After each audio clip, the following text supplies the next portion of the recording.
안녕하세요 여러분, 하늘버스입니다. 오늘도 빠르면서 간단하게 뉴스를 분석하겠습니다. 일본 폭풍 전야 소비세 인상이라고 제목을 게재했어요. 소비세가 이제 10월 달에 올리겠다라고 얘기를 했는데 며칠 뒤면 10월이죠. 원래대로라면 예전 했어야 되는데 계속 미뤘습니다. 그만큼 강력한 카드이기 때문에 사회적으로 다양한 후폭풍이 발생되니까요. 계속 미뤘었는데 이제는 어쩔 수 없이 해야 되니까 이거에 대해서 또 일본 경제가 한번 충격파가 발생될 가능성이 높아서 제목을 이렇게 게재했습니다. 알람 버튼 눌러주셔야지 매일 업데이트되는 정보를 전달받으실 수 있어요. 그럼 또 간단하게 시작해 보겠습니다. 소비세 인상이 뭐예요? 세금 인상이에요. 세금 인상을 좋아하는 사람이 과연 있을까요? 아마 저는 없다라고 생각을 하고 있습니다. 일본 국민들은 더욱더 심할 수밖에 없어요. 과거 고도 성장할 때 같이 올렸으면 그나마 야, 내가 법만큼 뜯어가는데 답이 없네. 그냥 이해해야지 라고 할 수도 있었을 텐데 경제 성장이 완전히 둔화된 지금 세금을 올리겠다라고 하니까 어떤 생각이 들겠습니까? 화가 안 날 수가 없어요. 그러면 아베 정부가 그걸 모를까요? 알죠. 알고 있는데도 그러면 강행한 이유가 있겠죠. 그 이유가 뭘까요? 아베 정부가 꺼내든 아베노믹스 때문에 그래요. 아베노믹스가 뭐예요? 몇십 년간 디플레이션으로 해서 계속 경제가 죽어가고 있는 거를 돈의 힘으로 어떻게 해서든지 살려가지고 그거를 다시 투자나 선순환으로 소비가 돼서 또 한 번 경제가 돌리는 걸 원하게 한다라는 거. 그 카드 아니에요. 그것 때문에 어쩔 수 없이 이 연동돼서 소비세 인상이라는 카드를 쓸 수밖에 없어서 이 사단이 나고 있는 겁니다.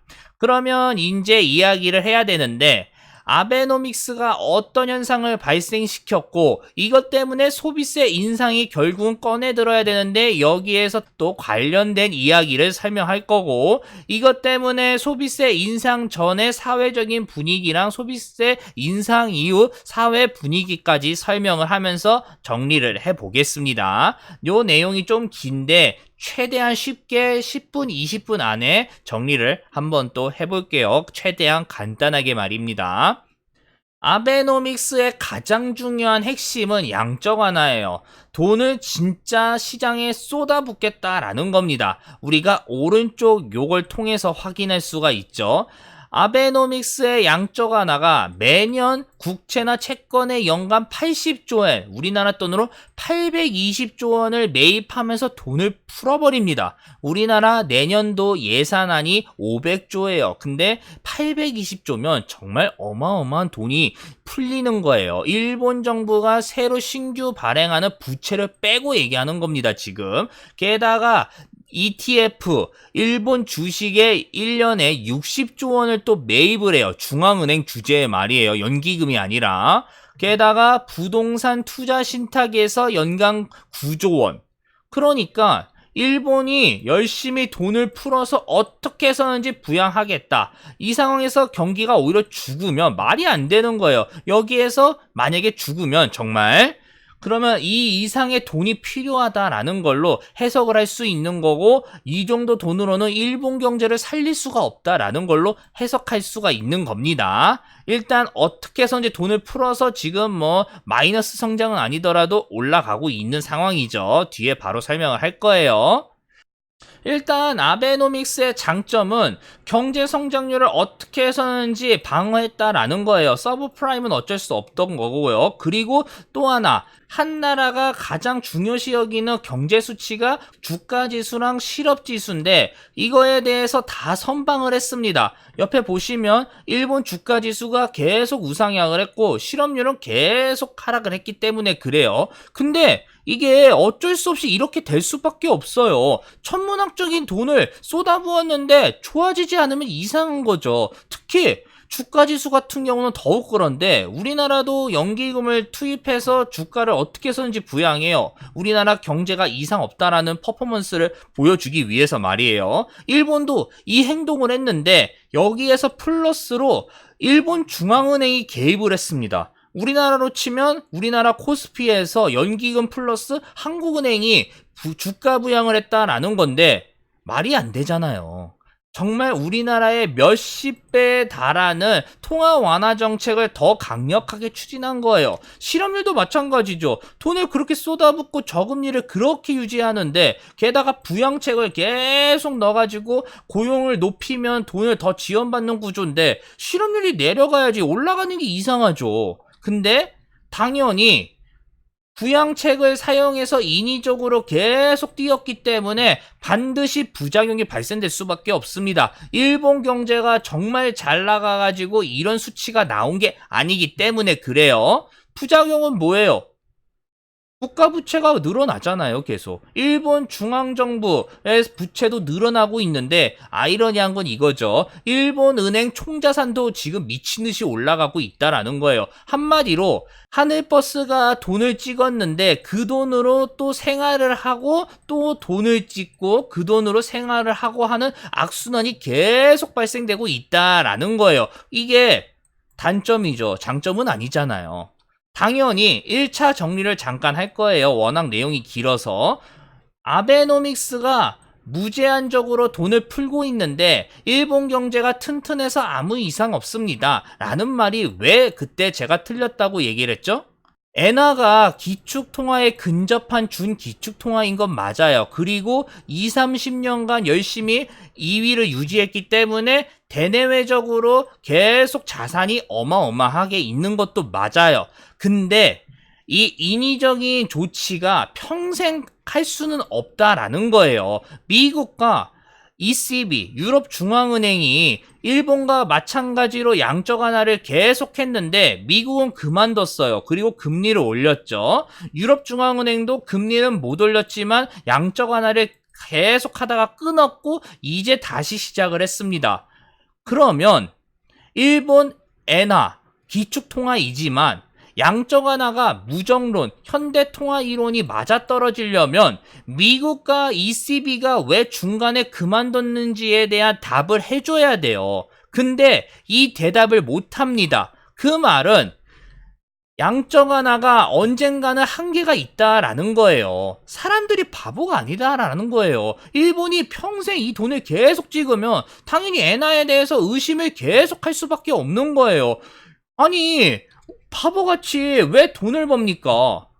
왜 토요타가 자동차를 계속 팔아요? 그냥 평생 우리는 엔화가 있기 때문에 기축통화가 있고 또 준기축통화예요. 그리고 대외자산이 너무 많아서 돈을 대외적으로 너무 벌었기 때문에 20, 30년 동안 진짜 그 많은 돈을 세계에 투자했으니까 우리는 이상이 없어. 그리고 또 안전자산이라서 엔화를 다 나눠 가주니까 토요타가 차를 팔 이유가 없죠. 그냥 열심히 돈 찍어서 국민들한테 나눠주면 되는데 일본 정부가 그걸 부인하잖아요. 당연히 이유가 있는 거라니까요. 그러니까 정리를 하자면 양적 완화, 아베노믹스는 언젠간 그 한계가 있어요. 다만 지금 그 한계가 아직 도달을 안 했고 그동안 일본이 비축해 놓았던 체력이 있기 때문에 버티고 있는 겁니다. 그렇기 때문에 어쩔 수 없이 아베노믹스를 계속하기 위해서 소비세 인상 카드를 꺼내들 수밖에 없다라는 이야기를 하고 싶어서 이 이야기를 얘기한 거예요.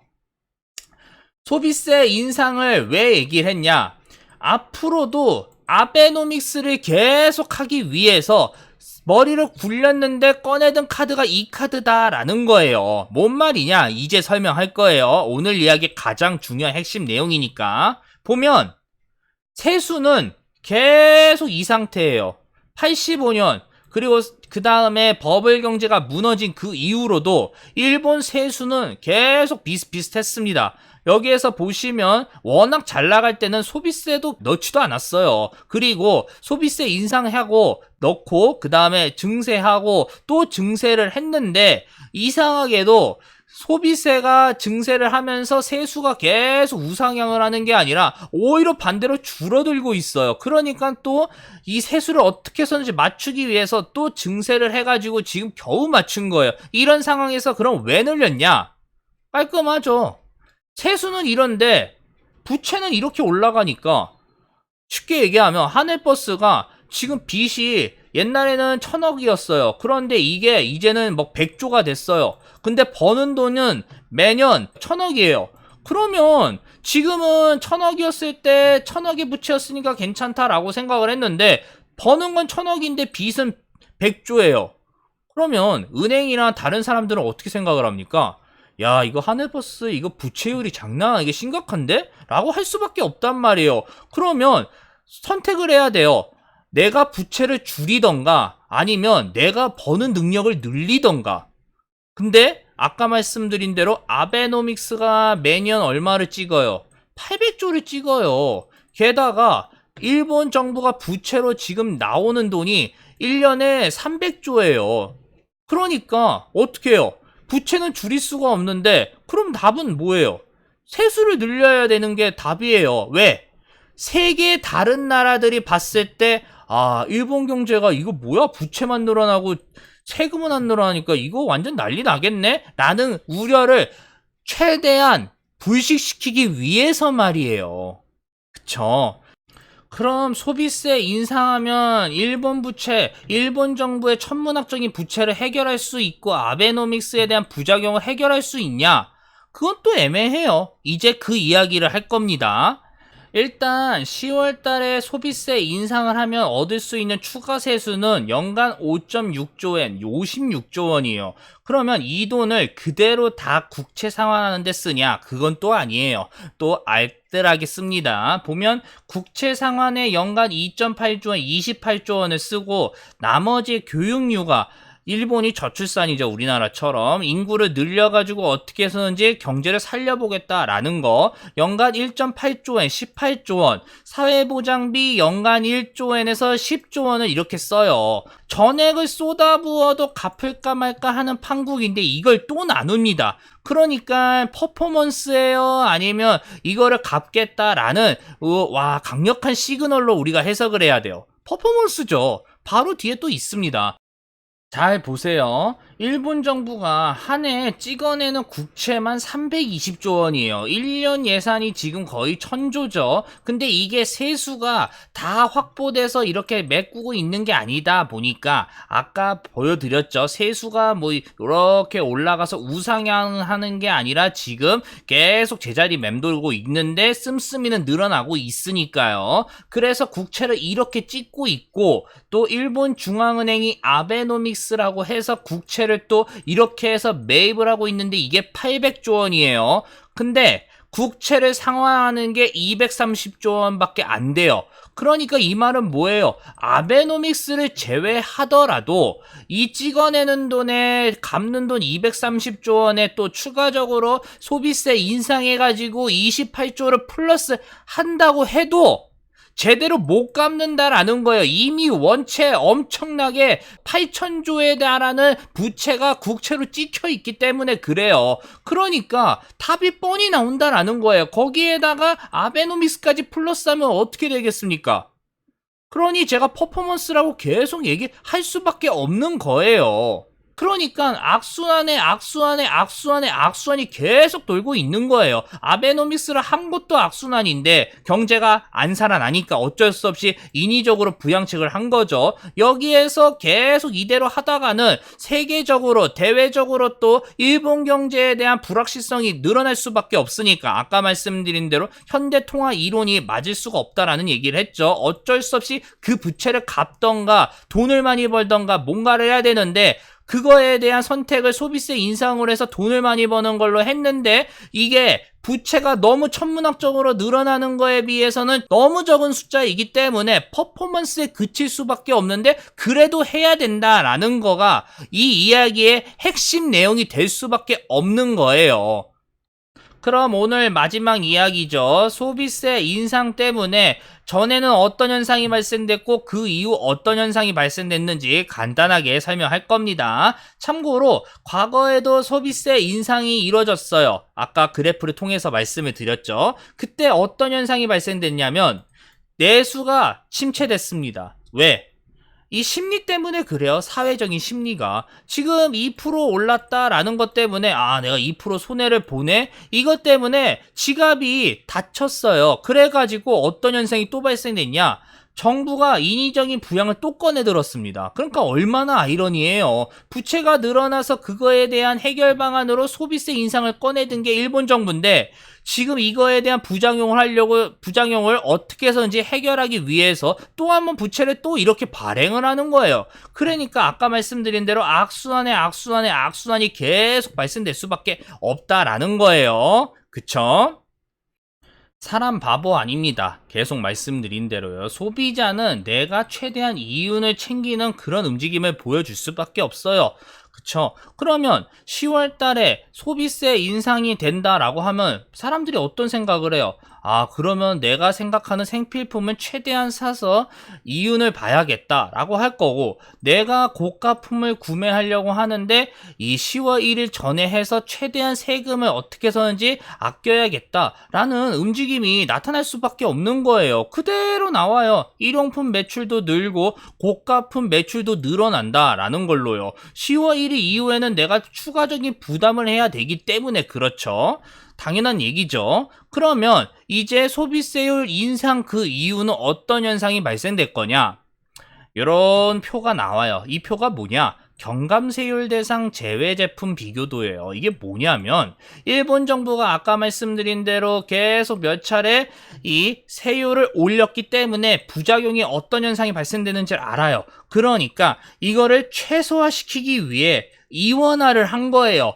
요거는 사회적으로 생활을 해야 되는데 필수품이기 때문에 일단 어느 정도 세율을 8%로 계속 유지하겠다라는 거와, 얘는 이 사회 필수품이 아니다 보니까 세율을 바로 그냥 10%로 딱 해버리겠다라는 거예요. 한마디로 내수가 죽을 가능성이 높으니까 이 내수를 어떻게 해서든지 최소화해서 일단 살려보겠다라는 움직임이 여기에서 보인다라는 거예요. 그리고 또 하나, 일본 정부가 인위적으로 이제 부양을 또 꺼낼 거예요. 이미 저소득층에 관련된 이 상품권을 뿌리겠다라는 움직임이 보여졌고, 일본 중앙은행도 여기에서 추가적인 완화 정책, 이 경제 활성화 정책을 또 내놓을 가능성이 높다라고 얘기가 나왔던 이유는 이것 때문인 겁니다. 그쵸? 다 설명했어요. 내용이 많이 길었어요. 다 이거를 천천히 또 설명을 해야 되기 때문에. 일본 폭풍 전야 소비세 인상 말씀드렸죠. 왜 인상을 해야 되는지, 어떤 이유 때문에, 그리고 인상을 해서 그 인상을 한 이유, 또 인상 이유가 있는데 그러면 이게 정말 문제를 해결할 수 있냐라는 것까지 다 말씀드렸습니다. 여기까지 하겠습니다. 이 내용 정말 많이 길었어요. 저도 목이 좀 아프네요. 이 내용 괜찮다라고 생각 드시면 다들 아시죠? 구독이랑 좋아요 꼭 부탁드리겠습니다. 그리고 저는 웬만해서는 매일 업데이트를 하기 때문에 알람 버튼을 눌러주셔야지 정보가 전달이 됩니다. 감사합니다.